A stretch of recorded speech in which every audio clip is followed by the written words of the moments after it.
오늘 말씀의 제목은 소망을 품음으로 시작된 회복입니다. 소망을 품음으로 시작된 회복. 오늘 말씀을 나눌 때 주님이 예비하신 회복의 은혜가 있기를 간절히 축원합니다.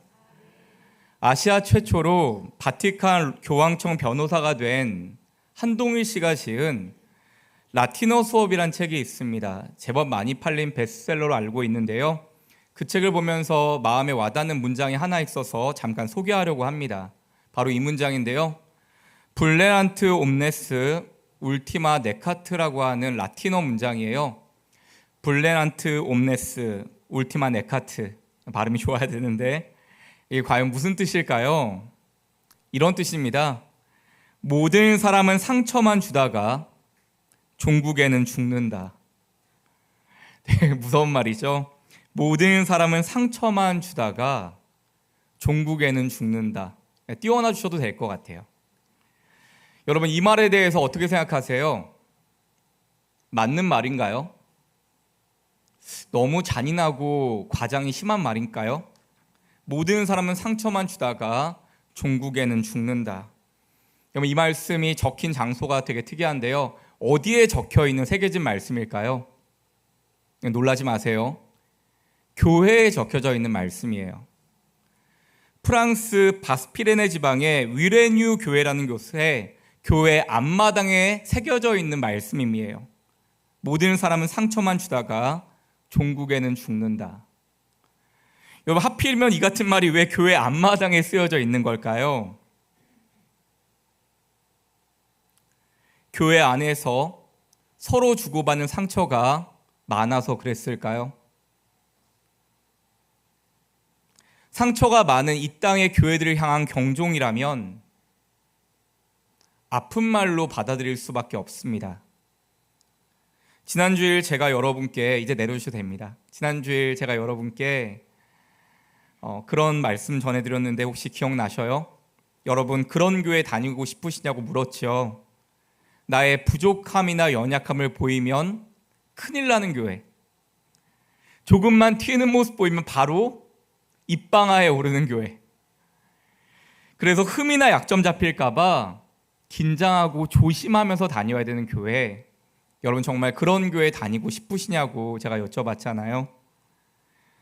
여러분, 교회는 너나 할 것 없이 하나님의 은혜로 용서받은 자들이 모인 자리인 줄 믿습니다. 상처가 아니라 상처와 실패를 겪는 치열한 삶에서 회복이 일어나는 자리, 바로 회복의 자리가 되어야 할 것입니다. 여러분, 정말 우리 등대교회가 어떤 교회 되길 바라시나요? 저는 말씀을 준비하면서 이렇게 기도하고 소망했어요. 사람을 품어주는 교회, 있는 모습 그대로 사람을 안아주는 교회, 상처받고 낙심하는 사람들이 찾아와도 기댈 수가 있는 교회. 그래서 교회는 상처와 실패한 이들이 찾아와서 회복하는 성지가 되어야 할 것입니다. 우리 교회가 이런 말 듣는 교회 된다면 여러분 어떠실 것 같으세요? 그 교회 가면 살 수 있어. 그 교회 가면 생명이 있어. 우리 주변에 이런 이야기 흘러나오는 교회라면 그 교회는 하나님과 사람들 모두에게 좋은 교회라고 칭찬받을 거예요. 여러분, 왜 부담스러우세요? 얼굴이 더 어두워지셨어요. 정말 우리 교회가 이런 교회 되면 어떨까요? 그 교회 가면 살 수 있어. 그 예배에 나아가면 살 수 있어. 그 소그룹을 만나면 살아날 수 있어. 과연 교회가 무엇을 생색내며 자랑하겠습니까? 그 교회 가면 살 수 있어 하는 고백이 우리 서로에게, 우리 이웃에게 터져나오는 교회 되기를 간절히 소망합니다. 성경의 주제를 한 단어로 압축한다면 여러분 뭐가 될 것 같으세요? 성경의 주제를 하나로 압축하면 그것이 회복이라고 합니다. 기독교의 중요한 주제인 구원, 화해, 치유, 부흥, 종말, 이 모든 것은 다 회복의 사건입니다. 먼저 구원은 죄의 회복이죠. 예수 십자가의 은혜로 우리는 죄에서 회복되어 구원에 이르잖아요. 화해는 무엇 회복일까요? 관계의 회복이죠. 긴장과 아픔 속에 있던 관계가 화해함으로 회복되지요. 치유는 병과 마음의 회복일 겁니다. 예수님은 많은 사람의 병과 마음을 치유해 주셨어요. 부흥은 영혼의 회복이라고 할 수 있습니다. 메마른 영혼이 주님 안에서 회복되어서 살아나는 것입니다. 종말은 세상의 회복입니다. 종말이 끝이 아니라 새로운 세상으로 회복하는 것이 종말인 것입니다.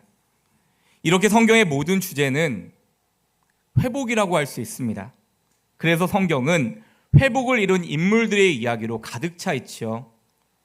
여러분, 믿음의 조상 아브라함, 그리고 구약의 핵심 키워드가 되는 다윗, 신약 성경의 절반이나 지은 사도 바울, 굉장히 훌륭한 사람들인데 이 사람들 모두 다 회복의 은혜가 없었다면 다시 일어설 수 없는 사람들이었어요.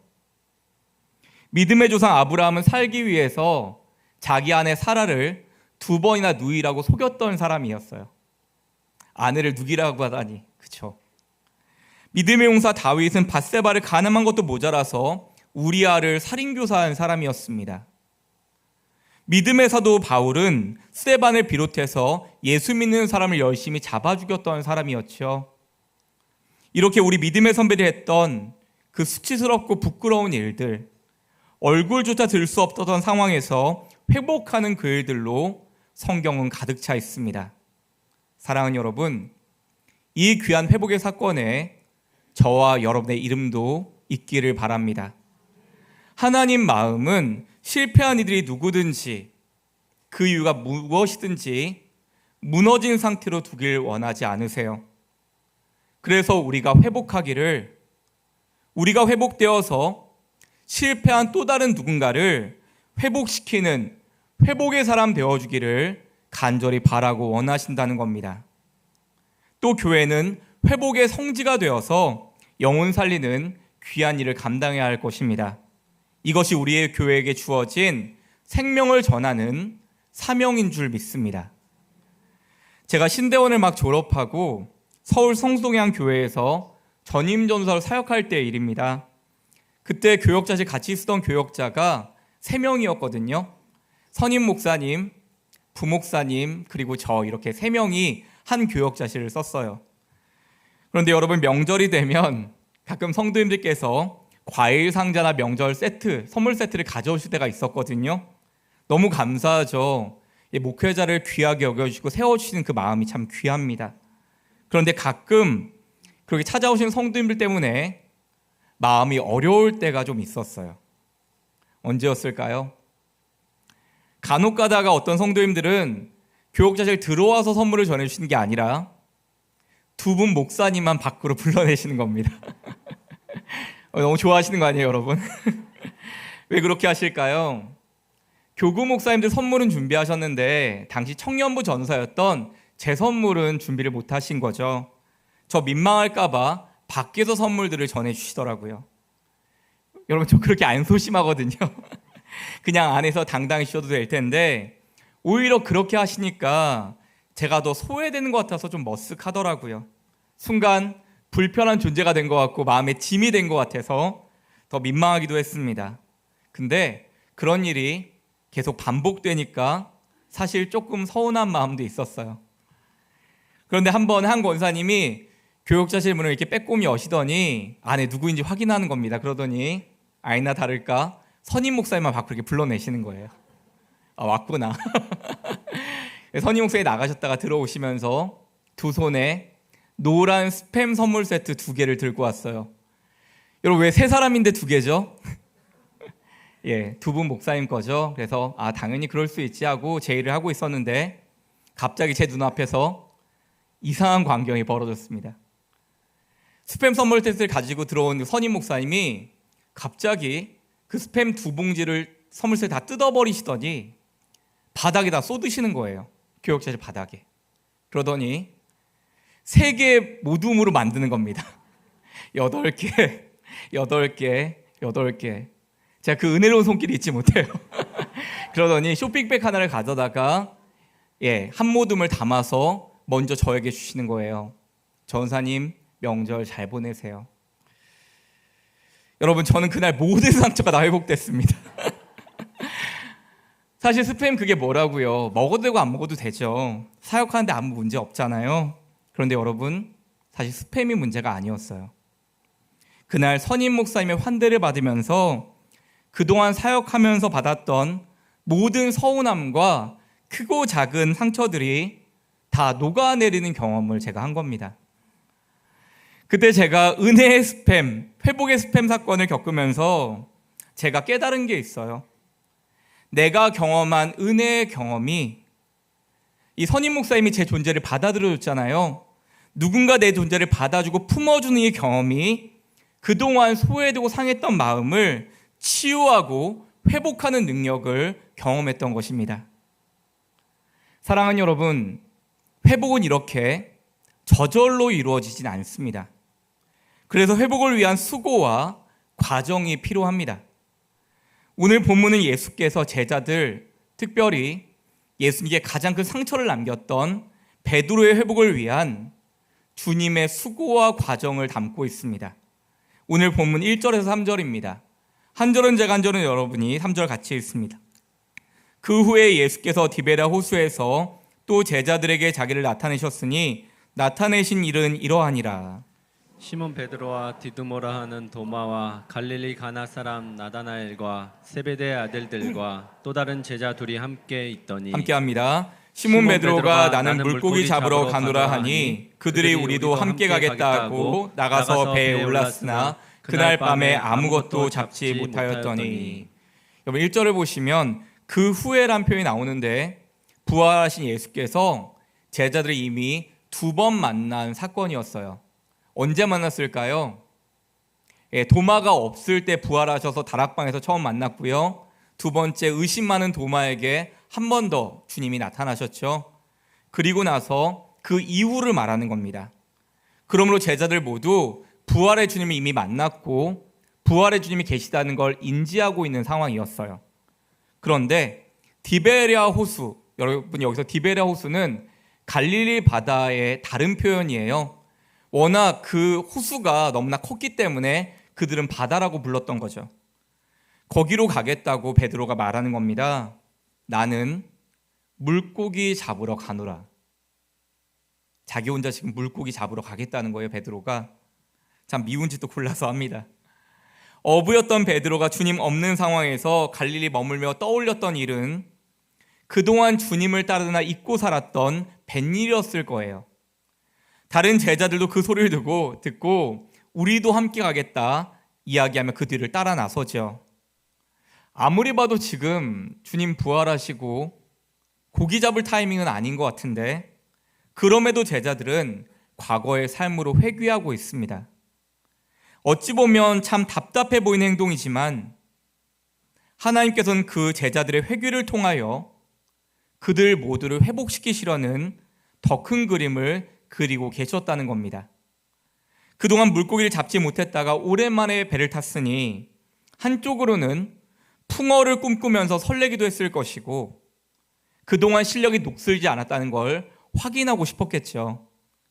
그런데 그 결과는 그날 밤에 아무것도 잡지 못하였으니, 그날의 결과는 그날 밤에 아무것도 잡지 못하였으니 이렇게 끝맺습니다.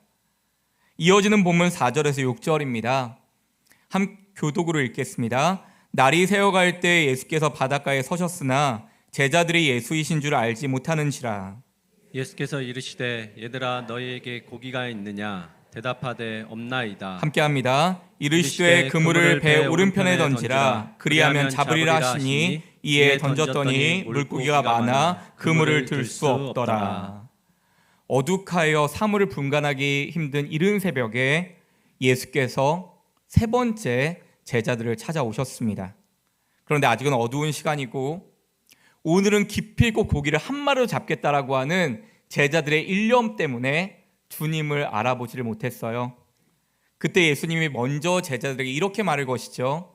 얘들아, 너희에게 고기가 있느냐? 여러분, 여기서 얘들아라고 하는 단어가 헬라어 원문에는 파이디아라고 되어 있어요. 파이디아는 헬라어 파이디온의 복수형으로 총신대 어린이 선교단체 이름이 파이디온입니다. 어린이를 뜻하는 거예요. 근데 이 어린이도 보통 7세 이하의 아이들을 향하여 사용하는 호칭이 이 파이디온입니다. 그런데 여러분, 오늘 본문 제자들이 아무리 젊다고 해도 파이디온은 아니죠. 어린이는 아니잖아요. 그렇다면 예수님은 왜 제자들에게 얘들아라고 했을까요? 여러분, 나이를 40 먹고 50, 60 먹어도 부모님 앞에 서면 우리는 아이일 뿐입니다. 지금 예수님이 그 부모의 심정으로 제자들을 찾아가신 거예요. 그러면서 물으시죠. 너희에게 고기가 있느냐? 제자들이 정말 힘들었는지 없나이다. 그 말을 들으시고 예수님이 그물을 배 오른편으로 던지라 하시는데 그 말씀에 따르니 고기가 많아 그물을 들 수 없을 정도였다 했습니다. 여러분, 오늘 이 사건은 베드로와 제자들에게 어떤 순간을 기억나게 했을까요? 아마 바로 처음 예수님 만났던 그 순간이요. 똑같이 갈릴리 바다에서 밤이 맞도록 수고했는데 하나도 얻은 게 없었거든요. 실패한 그들에게 깊은 곳에 그물 내리라는 예수님 말씀을 따라 순종했을 때 많은 물고기를 잡았었거든요. 그때 그 순간을 아마 떠올렸을 거예요. 여러분, 동일한 이 두 사건을 통해서 베드로와 제자들이 무엇을 느꼈을까요? 그동안 제자들은 예수님의 공생애를 3년 동안이나 따라다니면서 제법 어깨가 힘이 잔뜩 들어가 있었습니다. 주님께서 주신 힘을 가지고 귀신도 물리치고 병자를 고칠 뿐 아니라 예수님이 훗날 이스라엘 왕이 되시면 내가 오른편에 앉아야지, 내가 왼편에 앉아야지 힘겨루기를 했던 제자들이었어요.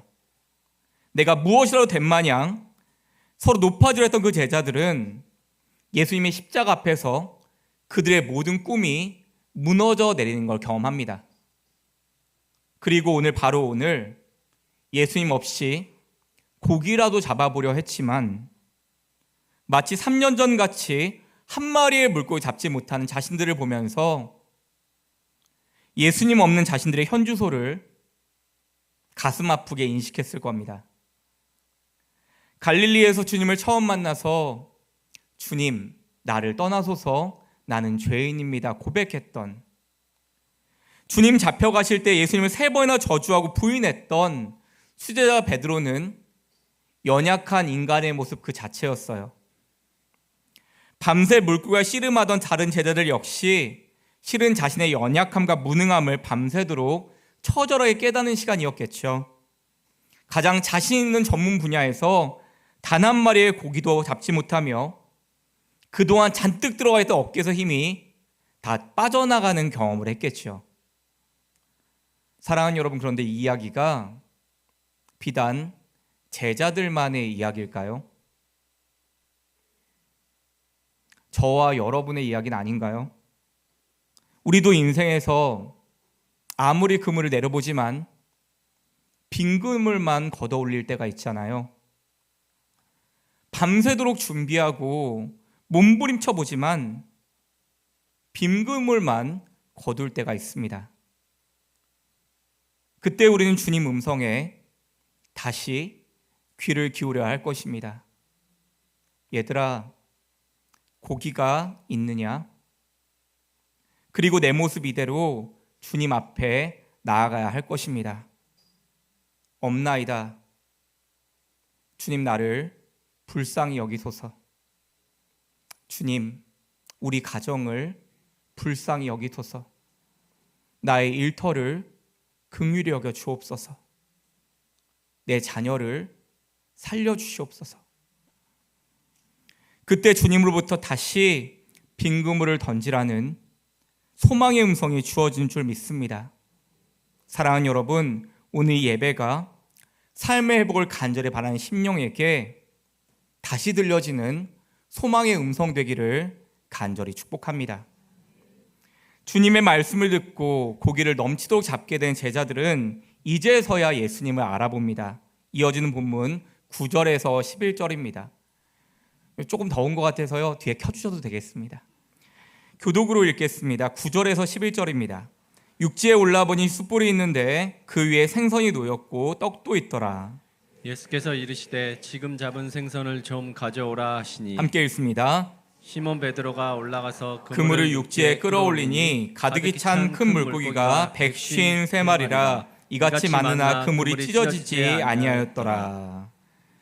밤이 새도록 아무것도 잡지 못해서 허무함에 시달린 제자들에게 예수님은 153마리의 물고기를 잡게 하시면서 그 허무함을 채워주시죠.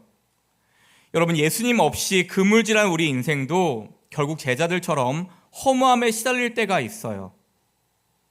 왜냐하면 그 그물에 걸려드는 것이라곤 결국엔 사라지고 말 우리의 욕망밖엔 없기 때문입니다.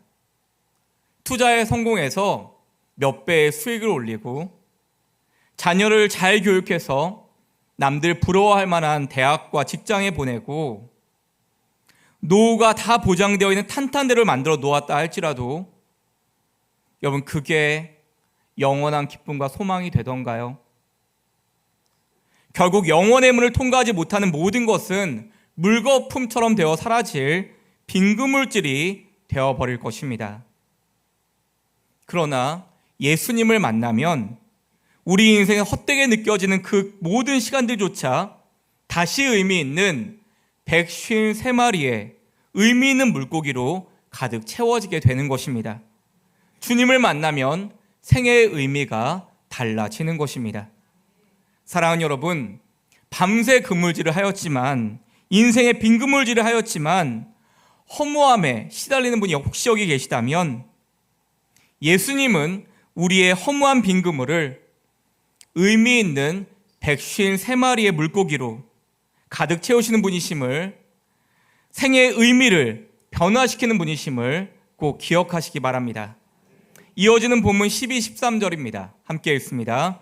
예수께서 이르시되 와서 조반을 먹으라 하시니 제자들이 주님이신 줄 아는 고로 당신이 누구냐 감히 묻는 자가 없더라. 예수께서 가셔서 떡을 가져다가 그들에게 주시고 생선도 그와 같이 하시니라. 아멘. 예수님을 만나기 전 제자들은 마음으로는 허무함에 시달렸고 육체적으로는 허기짐에 시달렸기 때문에 엄청 배고픈 상태였어요. 그때 예수님이 제자들 위해 준비해 놓은 아침 밥상은 숯불에 구운 물고기와 빵이었습니다. 제자들이 그걸 보고 얼마나 반가웠을까요? 저는 이 모습 보면서 작정하고 제자들 찾아오신 예수님의 진심을 느낍니다. 바로 이 마음 아닐까요? 내가 기필코 너희를 회복시키고야 말겠다. 나는 너희를 절대 포기하지 않는다. 이것이 우리 주님의 사랑과 의지인 것입니다. 잠시 여러분 그때의 분위기를 한번 상상해 보시면 좋겠습니다. 이른 새벽 아직은 어두운 해변에 숯불에 구운 물고기와 빵이 놓여져 있습니다. 배고픈 제자들은 허기져서 얼른 그 빵을 먹고 싶었을 거예요. 그런데 누구 하나 먼저 다가가는 사람이 없어요. 왜요? 예수님께 그동안 본인들이 한계 있기 때문에 부끄럽고 죄스러운 마음에 먼저 다가가지 못했을 겁니다. 그 모습 보면서 아비의 마음으로 온 예수님 마음이 어땠을까요?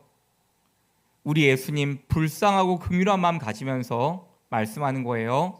와서 조반을 먹으라. 아침 먹자.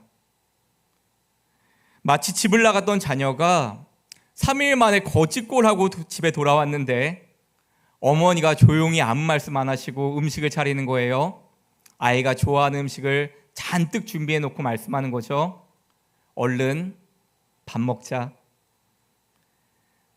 잔뜩 혼날 줄 알았던 자녀는 그제서야 밥을 먹기 시작하는데 사실 밥을 먹는 게 아니에요. 밥 한 그릇 엄마의 사랑을 먹습니다. 국 한 그릇 엄마의 용서를 마십니다.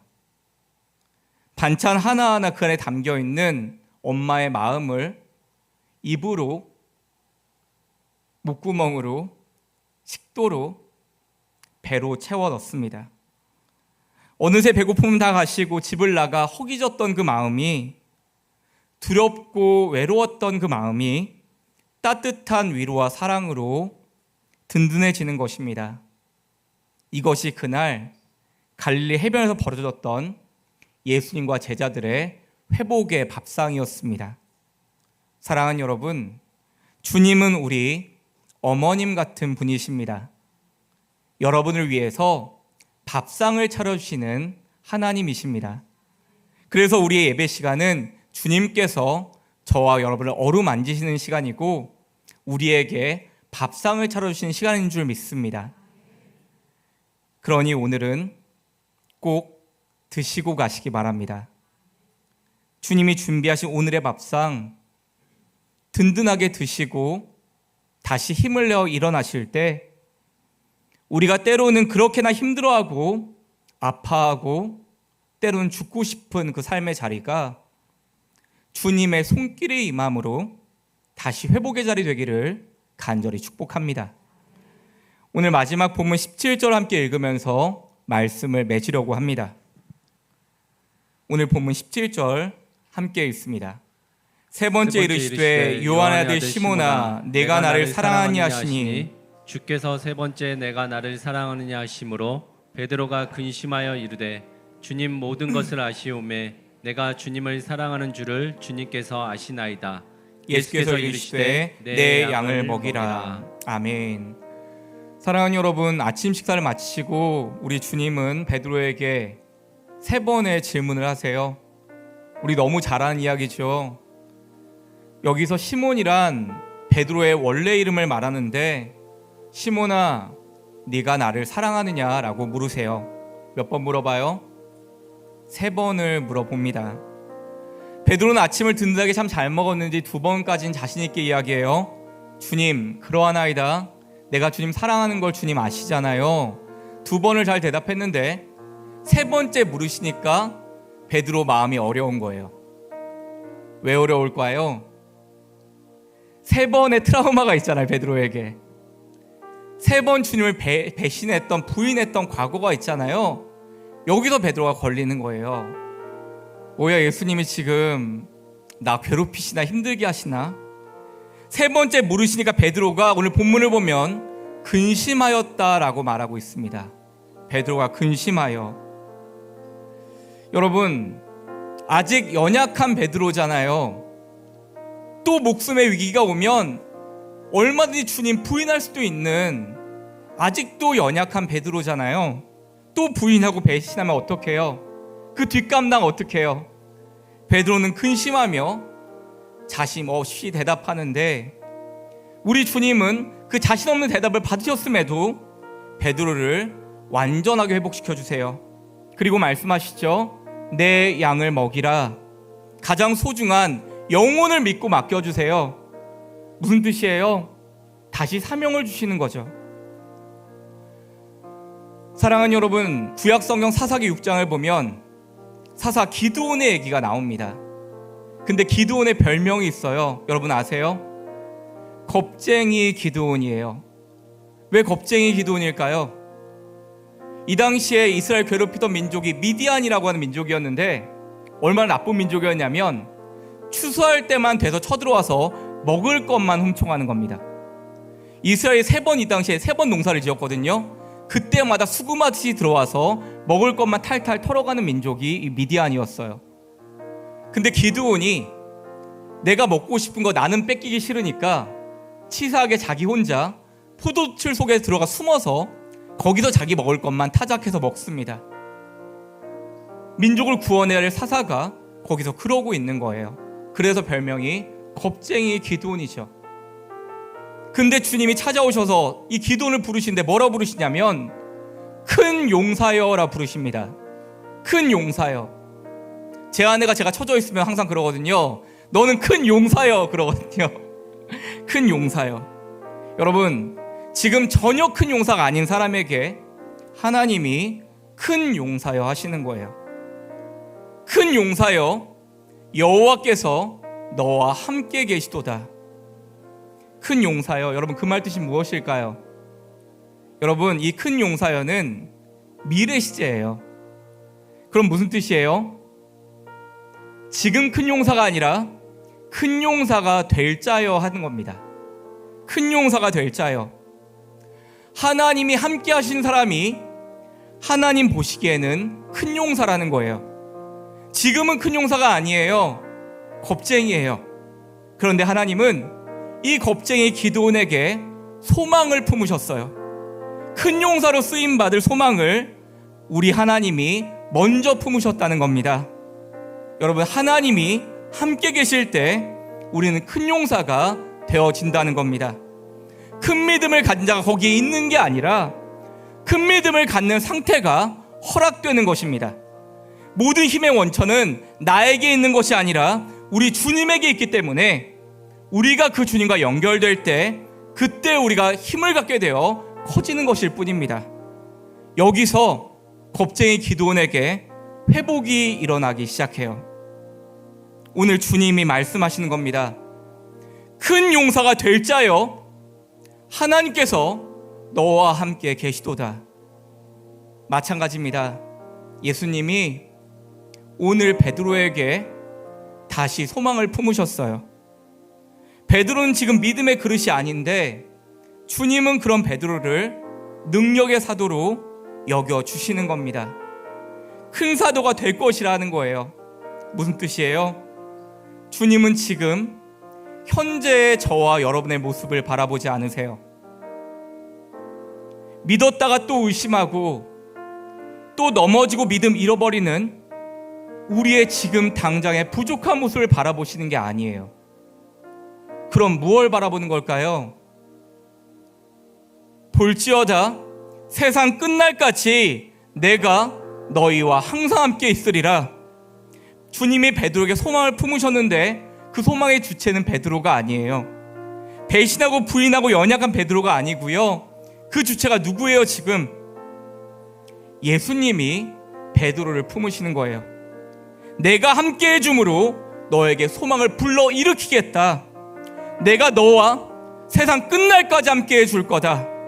몇 번이고 포기해봐라. 나는 너를 절대 포기하지 않아. 내가 너를 끝까지 붙들어 줄 거야. 능력의 사도로 사용할 거야. 예수님이 실패자 베드로에게 소망을 품으셨어요. 내가 너와 함께한다. 나는 너와 함께할 때 너는 큰 사도가 될 것이다. 큰 사도로 쓰임받을 소망을 우리 주님이 먼저 품으셨다는 겁니다. 지금은 당장 그렇지 않음에도 부족하고 연약하고 모자란 모습 투성이지만 우리 주님은 그런 저와 여러분에게 먼저 소망을 품으시고 언젠가 하나님의 때에 든든하게 서 있을 그 모습을 주님은 소망 가운데 바라보고 계시다는 겁니다. 그 주님의 능력을 힘입어 우리의 회복이 시작되는 줄 믿습니다. 오늘 설교의 제목이 소망을 품음으로 시작된 회복이라 했습니다. 소망을 품음으로 시작된 회복. 예수님이 베드로를 소망으로 먼저 품으시니 베드로에게 완전한 회복이 일어나는데 저는 이 말씀을 보면서 베드로가 완전히 회복했구나라는 걸 알았어요. 바로 베드로전서 4장 8절입니다. 여러분, 우리는 새임기도회 주중에 할 때 지금 새임기도의 본문이 베드로전서거든요. 그때 이 말씀 보면서 알았어요. 베드로가 진짜 회복받았구나. 근데 여러분, 재밌는 것이요, 바울이 로마서를 비롯해 서신서를 많이 지었잖아요. 근데 바울은 공부를 잘했던 것 같아요. 서신서가 논리적이고 아주 미려합니다. 사고가 딱딱 맞아요. 근데 베드로는 힘들어요. 공부 잘 못했던 것 같아요. 근데 베드로는 무시할 수 없는 한 방이 있어요. 바로 오늘 이 말씀 같아요. 같이 읽습니다. 무엇보다도 뜨겁게 서로 사랑할지니 사랑은 허다한 죄를 덮느니라. 아멘. 사랑은 허다한 죄를 덮느니라. 여러분, 베드로가 이 말하면 안 되는 거 아니에요? 너무 뻔뻔한 거 아니에요? 주님 3번이나 부인해놓고 무슨 낯짝으로 사랑이 허다한 줄을 덮나 할까요? 여러분, 베드로가 언제 제일 힘들었을까요? 어떤 마음 올라올 때 제일 힘들었을까요? 너 예수님 3번 부인했잖아. 너 실패했던 인생이잖아. 그 마음 올라올 때 베드로가 제일 힘들었겠죠. 근데 그랬던 베드로가 예수님이 베드로를 먼저 소망으로 품어주시니 죄책감과 무기력함을 벗어나서 사랑으로 허다한 죄를 덮는 능력의 사도로 쓰임받게 되었다는 것입니다. 말씀을 맺습니다. 지금 저와 여러분의 자리가 소망을 먼저 품으시는 주님으로 인하여 회복의 자리가 되기를 바랍니다. 그리고 그렇게 주님께 받은 회복의 은혜로 저와 여러분 서로가 소망을 먼저 품어줌으로 서로에게 회복이 되어주는 공동체, 회복의 성지, 우리 등대교회 되기를 예수님의 마음으로 간절히 축복합니다.